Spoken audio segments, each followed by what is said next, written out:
i7 ગુજરાતનો અવાજ।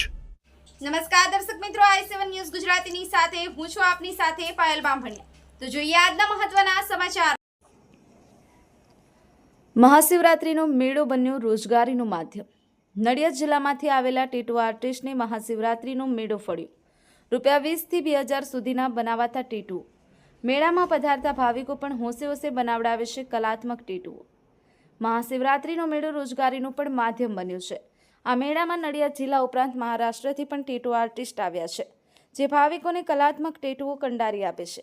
નડિયાદના મીનાવાડાના એક ટેટુ આર્ટિસ્ટ શ્રી વિજયે જણાવ્યું હતું કે મહાશિવરાત્રીના મેળામાં પધારતા ભાવિકોને હર હર મહાદેવ, ઓમ, જય માતાજી વગેરે હેન્ડરાઇટિંગ ઉપરાંત જુદી જુદી કલાત્મક ડિઝાઇન વગેરે બનાવી આપીએ છીએ। મશીન દ્વારા બનાવવામાં આવતું આ ટેટુઓ ગણતરીની મિનિટોમાં તૈયાર થઈ જાય છે। મહાશિવરાત્રીના મેળામાં ડાકોરથી આવેલા અન્ય એક ટેટુ આર્ટિસ્ટે જણાવ્યું કે રૂપિયા 20 શરૂ કરી 2000 સુધીનું ટેટુ બનાવી આપીએ છીએ। વધુમાં એમ પણ કહ્યું કે મહાશિવરાત્રીના મેળામાં સારી એવી રોજગારી પણ મળી રહે છે। ઉલ્લેખનીય છે કે મહાશિવરાત્રીના મેળામાં પધારતા ભાવિકોના હૈયે અનેરો ઉત્સાહ હોય છે, ત્યારે ખાસ જુદા જુદા આકર્ષણમાં ભાવિકો પોતાની શ્રદ્ધા અને પસંદગી મુજબના કલાત્મક ટેટુઓ હોંશે હોંશે બનાવડાવતા હોય છે। i7 news Gujarati, Nadiad.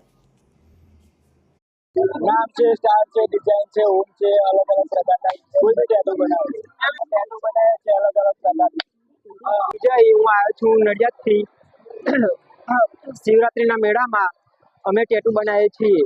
અમે બધા કોઈ બી પ્રકારના ટેટુ બનાવીએ છીએ। એ હર હર મહાદેવ ગમે તે બીજું ટેટુ બનાવવું હોય તો બની જાય, માતાજીનું નામ લખવું હોય તો બની જાય। અમને અમારું રોજગારી મળી રહે છે।